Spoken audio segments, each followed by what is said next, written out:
All right, Shalom. Shalom, Shalom.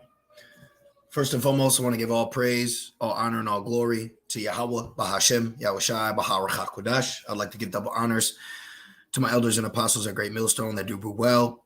Peace and salutations to the Lord's elect, the hopeful elect, and 1/3. And Lord's, with this video be edifying to the sincere sheep of Yahweh, Bahashem, Yahushai, Baharach HaKodash. And as the title reads, the narrow and wide gates. All right. Just wanted to make sure the audio and video is good. Okay. And we can start this lesson. Get myself off the screen here. All right. So Tawadi Abashim Shai for giving me the inspiration to do this lesson. All right. And as you see, I got the title right here from the book of Matthew, the 7th chapter. All right. And it's actually entitled The Narrow and Wide Gates. So this lesson is pretty much just in the spirit, as a exhortation, okay, a warning, all right, to the sincere brothers and few sincere sisters, okay. We have to, in this place, this place is so wicked that you have to remind yourself, that you're an Israelite. You have to remind yourself that you have standards. You have to remind yourself that you're a new creature because wide is the gate, all right, of destruction. And let's read it. This is Matthew 7 and verse 13. It says, enter ye in at the straight gate, all right, or narrow gate, right? Very, very small, okay? Very small. There's a very small gate or a doorway or an avenue that you can walk through to serve the Lord in this wicked place, okay? Very small is the gate that leadeth to life, okay? It says, enter ye in at the straight gate, for wide is the gate and broad is the way that leadeth to destruction. So you have the avenues of destruction, all right, on a very high scale here, okay? So you'll find more ways to be wicked here than to be righteous. So you have to constantly, remain on your pivot. You have to constantly remain, circumspect, because at any moment, there is wickedness that can befall you. This place truly is just set up to be land of the wicked, very at any moment, going out to the store, going out to play pool, whatever is just the average pastime in Babylon, there is some wickedness behind it. There's always adultery in the air. There's always wickedness in the air, fornication, things of that nature. This is why the gate to serve the Lord is very small here. Okay, it's very small, and you have to understand that there's more ways to be wicked here than to be righteous here. And this is what Esau has constructed. Okay, he has set up a system, all right, a very wicked lifestyle to keep you in the mindset to not serve the Lord. So you have to constantly, remind yourself. You see, you have to, but you get to a point where, you start seeing things and you start, oh, that's crazy. Oh, that's, but you have to understand that this is the mindset that you have to be defensive here. You have to keep your guard up in Babylon. Do not let your guard down. All right. While being in this captivity. Remember, it says this is not our rest. So once you start feeling at rest or at ease, that's when Satan can jump in. Okay, this is what Babylon has been set up to be. Okay, it's a very narrow doorway that we are slipping through. All right, while the rest of everyone else is just falling through this broad gate of destruction.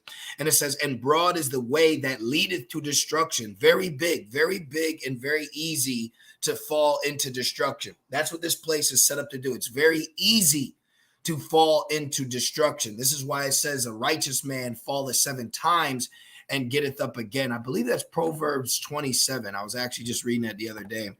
So let's see if we can snag that, because the reason why I want to pull that out is because in that same chapter, it talks about Esau lays traps. And that's what we want to talk about. Because one thing you have to learn in this truth is, even though we are in the sinful flesh, remember, it's Esau, all right, that is, setting these things up, okay? It's Esau that's setting these things up for us to fall into. So let me see. It's right up in here. Let's see. Let's just put it in Let's put fall 7 times. I think it's Proverbs 20. Let's fall 7 times. I think it's Proverbs 27 7 times. Let's see. Let's see. Oh, 24. Excuse me. Okay. I had a couple. It says, actually, we want the chapter. I want to show you something here. Okay. Because Esau, Edom, all right. I had to learn that in this truth because remember, even Paul said, the things that I can do, I can't. Like, it's very vexing. And then you get to a point where you're like, yo, this is Esau's fault. Like the wicked thoughts that you have, those aren't your thoughts. That's because of him. That's the things that he puts in front of you. The visualization, all these things is because of Esau.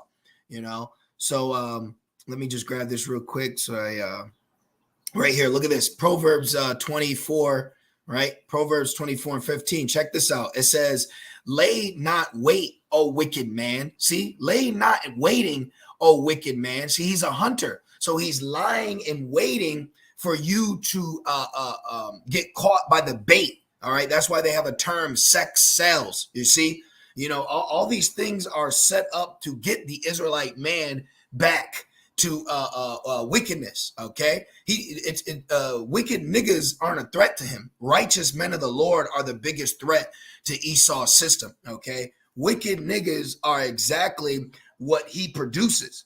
But a righteous man of the Lord is what Yahweh Shem Shai is building up, and that is a threat to his system. So this is why broad is the gate, because it's all set up to get you to fall. See, it says, lay not wait, O wicked man, against the dwelling of the righteous. See, we are the dwelling of the righteous by nature. This is why it says Jacob is a plain man that dwelleth in tents. Plain meaning righteous servant, tent meaning tabernacle of Yahweh. So we by nature, by sonship, are the dwelling of righteous. It says, spoil not his resting place.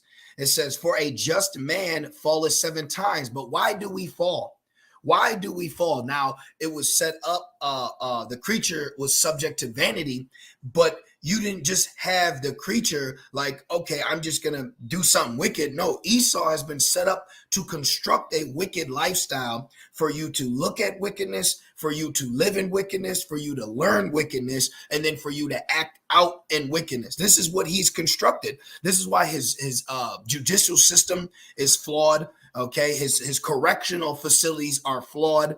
His school systems are flawed because it's not. This place has a misconception to build you up to be a right person, but what he gives you is not making you a right person. He just has like fall safes. Everything is just a fathom. It reminds me of the movie. The movie the interview, when they made a movie depicting Kim Jong-un, and when they went to the Korea, like it looked like the people were happy and shopping, but all of it was cutouts. See, that's what America is. It's nothing more than a cutout, all right, of what you think it is. It's TV land, it's commercial, but the real nitty and gritty is terrible. Okay, this place is set up to eat you up, chew you up, and then spit you out and then blame you for why you fell. But it's the system. It's Babylon. It's America. Jake wasn't sagging, bragging, and selling drugs on the street corners of West Africa when they came here. This is the lifestyle they live. You see, even down to our women. Our women are wicked, but this is the highest level of wickedness that our men, women, and children will ever reach because of this system. Okay, you have to understand the narrow and broad gates. America is a broad gate for you to fall.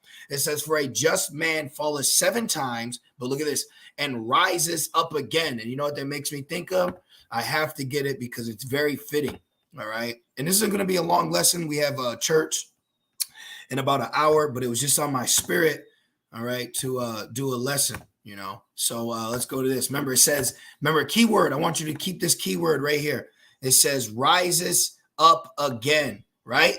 Rises up again. You know what it makes me think of? Revelations 11 and 11. All right, because we could start at 8, but I want this 11. It says, and after 3 days and a half, the spirit of life from the Most High entered into them, and they stood upon their feet, and great fear fell upon them which saw them. See, this is what he's fearful about. He's fearful about us standing up and telling you that we're Israelites. You have to actually remind yourself that you are an Israelite. No, I'm a child of Yahweh Shem Shai. You know, you have to remind yourself in this wicked, disgusting, decrepit, abominable city, you know, that you are a child of Yahweh Shem Shai, because this place is so low level, it's so base, it's so underneath us in the spirit, that everything around you, you know, is off to where you're the only one that is in the right.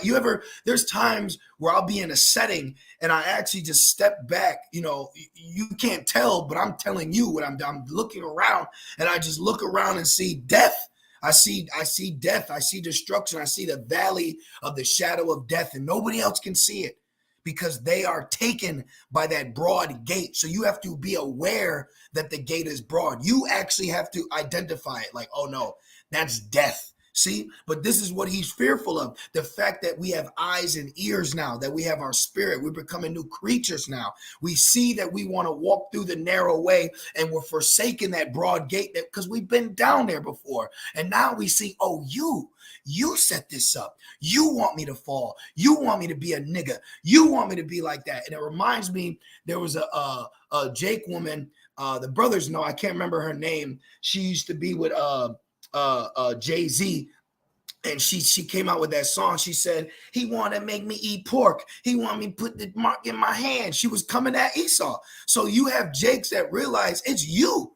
You want me to be wicked. You want me to be a demon. You see, and that's what brothers and sisters have to come to a point in this truth and understand is his ass wants you to fall. You know, you can't always say I'm wicked. No, you want me to be wicked. You want me to think like that. You want me to question my gender, my identity. No, it's his ass that wants to do that. It's time to start pointing fingers at the bad guy. He's the bad guy. He's the one that's doing this too. He's the one that's been set up to make broad as the gate. He is the vessel of dishonor. It's no longer time for us to keep beating ourselves down when we're living in a society that he constructed to be hell on earth. This is Proverbs 24:16. For a just man, see, a just man, okay? For a just man falleth 7 times because of who? Because of Esau, and rises up again. That's what he's fearful. It's just like when you have this climax in a movie where the whole movie is based upon this fighter, you know, like Rocky, and it's always a battle. It's always an up and down, and then he goes against someone who no one could ever beat, and then that same man knocks him down. But then there's that point, that pivotal point in the movie where he rises up, where everyone else expected him to fall. They want you to fall. They want you to be a nigga. It's time to rise up in the spirit. In the spirit, now you know you're an Israelite. There can be nothing now to keep us down in this bottom, lowest state. And that's what he fears. See? And it says, and rises up again, but the wicked shall fall into mischief. So he's going to fall. He's going to fall into that destruction, that pit, you know, because it says, he that diggeth the pit shall fall in himself. He's going to fall into that destruction that he tried to create for us. Matthew 7:13. So enter ye in at the straight gate, for wide is the gate and broad is the way that leadeth to destruction, and many there be which go in thereat. Many of our people are going into the broad gate of destruction. This man is so wicked, so deceiving, that he's built churches with the scriptures just to be another avenue of destruction for you. You see? So this has to be a spiritual intervention for the Lord to guide you to that narrow gate, because anywhere else that you go, that you've been taught in normality of life, you will fall in. You think, oh, I can go to the hospital, I can go to church, I can go to college, I can go to school. All these things that seem like the right places to go are actually traps to keep you in a deception. This is truly the epitome of hell. Verse 14, it says, because narrow is the gate, and because straight is the gate, and narrow is the way which leadeth unto life. Very narrow to lead to life, and few there be that find it. So we are the few that have found life, because we didn't choose this narrow path to life. Yahweh Shem Shai chose us. Let's snag that real quick, and we can get like 2 more, and that's the lesson. John, I believe it's 15 and 16 or 16 and 15. Let's see. I want to make that quick point. Okay, it's 15 and verse 16. So let me see. Is this verse? Okay, let's John 15 and right here. Look at this red letter. Let's see this. It says John 15 and 16. Ye have not chosen me, but I have chosen you to find that narrow gate of life. You have to sit and take a second to digest what's going on. Sometimes you have to sit and allow reality to sink in of really what's happening. Yes, you found out the Bible is actually real, and the God of this Bible is real, and there is no free will, and he's actually woken you up, and you really are an Israelite. And now you have the name and you're surrounded by wickedness. But we've been given the proper tools, shield, and things we need on this journey that is a long one to our kingdom that has been predestinated for us. But this is the battle that you have to go through to get there. See, John 15 and 16. Ye have not chosen me, but I have chosen you. Whew. Man, to sit and meditate that we've been chosen. Remember, many are called, but few are chosen. So we've been called. We have faith that we've been called. And now you have to have hope that you are chosen, because a man is saved by hope. So keep hoping that not only you were called, but also chosen, and ordain you that ye should go and bring forth fruit, and that your fruit should remain, that whatsoever ye shall ask of the Father in my name, he may give it you. See? So this is what we have to meditate upon in our journey, in this narrow walk. Okay. Now, real quick, because we keep saying narrow, right? Well, the Spirit keeps pressing on me to express the narrowship of this walk. All right. And you brothers and sisters are going to go through some things where you're going to have to take the hard way out. It's easy to be wicked. It's easy to be an adulterer. It's easy to be a nigga. It's so easy to be a nigga, man. It's so easy to be in the flesh, but it's hard to walk in the Spirit and be the bigger man, be the righteous man.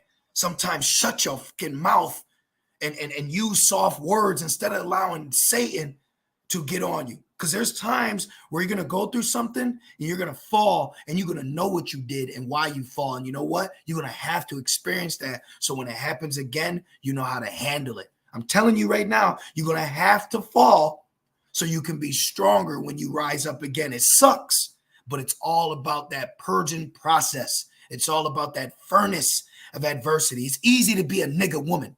It's easy not to be loyal. You know, it's easy to be a liar and a cheat, a man stealer. It's easy to be all these things. That's what the culture and lifestyle of America gives you. It's easy to be a low life nigga, but it's very hard to be that lone righteous wolf. And that's what you experience here time and time again. This is 2 Ezra 7 and 7. The entrance, okay? The entrance thereof is narrow and is set in a dangerous place to fall. America is a dangerous place for you to fall, man, okay? It says, like as if there were a fire on the right hand and on the left deep water. And you know what's spiritual? The music video Angel by Shaggy. Okay, this is exactly in the music video. He has fire on one side and deep water on the other, and he's walking that narrow path. And that's Benjamin. Okay, so that's very spiritual. The music video is literally this verse. All right, and it says, and one only path. That's what we should have titled it. And one only path between them both, even between the fire and the water. So you're going to have to go through the mist of destruction. There's going to be on your left destruction and on your right destruction, but you got to follow that light to the end of the tunnel. You have to follow Yahushua, even though you're on a tightrope. All right, even though there's temptation to the left and an easy route to wickedness on the right, but you have to follow that straight and narrow path. See? And it says, and one only path between them both, even between the fire and the water, so small that there could but one man go there at once. See? And this is the condition of the battle, that you have to seek your own salvation All right, in the temptation, in the youthful lust, in the midst of, damn, that's demons. That's your flesh. You have to differentiate your spirit and the flesh in your mind. You have to separate what the flesh is saying and what your spirit is saying, okay? Because this place has been set up for you to listen to the flesh and not your spirit, all right? Now let's get this in Proverbs real quick and get one or two more, okay? This place is a weapon, all right? America is a weapon against our salvation, and a lot of our people don't understand that. This place has been set up as a weapon. All right. What the dude say in book of Eli? It's a weapon. They'll come from all around the world to hear what I gotta say. Fucking Esau.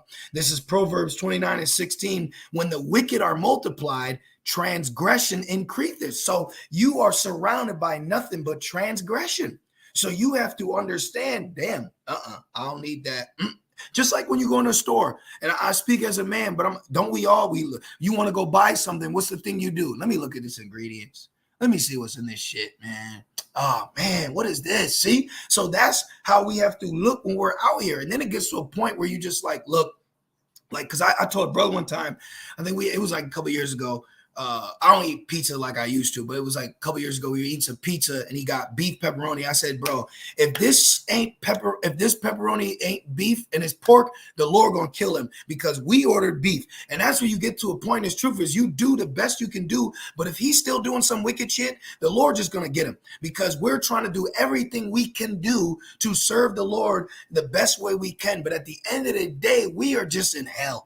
We are just in hell. So you have to make sure that your spirit is right with Yahweh Shemel Shai, because this man is so wicked that he will put wicked things around you and you don't even know it's wicked. Transgression increaseth, but the righteous shall see their fall. So how can a righteous man see the fall of the wicked? How can a righteous, that is a $1 billion question. How can a righteous man see the fall? How can you, brothers and sisters, see the fall of the wicked? Well, Matthew 24:13, but he that shall endure all this wickedness, all this temptation, all this trial, all this long journey of tribulation, but he that shall endure until the end, the same shall be saved. And that's how you see this wicked, disgusting as queendom fall, okay? Because right now we are a prey. All right, let's grab that. Right now we are a prey, but we have to endure that. We have to endure being the prey. All right, gonna get two more. But it's time for us to start blaming Esau, because you get to a point where you blame yourself and I'm just wicked, but you can't fall into that. Now there's times where you're going to be contrite and you're going to have a broken heart, but there's also times where you need to turn that, okay? And like, this man is doing it. He's doing that shit, man. He's the one putting all this wicked, terrible things out here. You might think of something that's disgusting, but it's him that made you think that thought, because it's something you might have seen, because some stupid ass ad or commercial or some subliminal message. Like, why the hell do I hear Cardi B in my head? Because this nigga's pumping it all day. I'm just throwing things out as examples, that the Lord's will is reaching who it needs to reach, because this is the level of battle that we are in this place. Isaiah 59:15, yea, truth faileth, and he that departeth from evil. Who made the evil, though? Yes, the Most High created life and death, good and evil, but who's the evil man that's pushing evil? Esau. So we had to depart from the lifestyle of evil that Esau has presented in front of us. He's literally presented evil in front of us on a platter, and he tells you to eat, and he gives you the fork, he gives you the knife, he puts the napkin around your neck, and he tells you to indulge. But we say no more. We don't want it no more. So now you're looked at as weird. You're looked at as, what's wrong with him? What's wrong with me? Because I don't want to live this wicked, disgusting lifestyle anymore.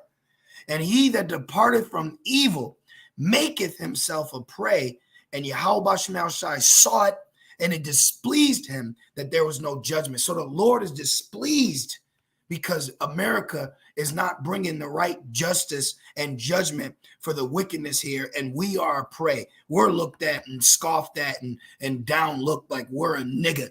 Well, worse than that. Like this dude the other day, I was on a job site and he looked at me crazy because I was like, I said, I jokingly said, I said, if she's taken, I ain't thanking or something. I just was trying to, I just used wisdom because he was basically talking about another man's woman. And that's what you deal with. You'll deal with people that will actually come up to you and try to talk about, adultery, drugs, foreign, just being a demon. They'll actually talk to you about being a demon, and because you ain't agreeing with it, you're looked at as crazy. So you learn ways to, wiggle around things. But sometimes you just look, man, I'm not into that shit. Okay, I'm not into that. I actually had to tell a dude one time. I said he was trying to compliment a woman on her breasts. I'm speaking plain to you. I'm telling you plain. And I said, bro, she's a married woman. And he looked at me like I was tripping. This so-called young black guy who's the notion of the adulterer. He looked at me like I'm tripping because I'm like, yo, this is a married woman, bro. Like, relax, calm yourself, But this is what we deal with here, This is the walk, all right, of what you go through being set apart, being holy. This is the life, This is the life the things you deal with, the conversations you have. But real quick, I'm gonna end it on this one. First Peter's, we could start at 1, but I just want to get this quick point. I got to get ready for camp. First Peter's, you know what? Let's just read it. First Peter's 4:1. It says, for as much then as a Mashiach has suffered for us in the flesh. Remember that Yahushua suffered for us in the flesh, man. Arm yourselves likewise with the same mind, for he that has suffered in the flesh has ceased for sin. And that's a true statement.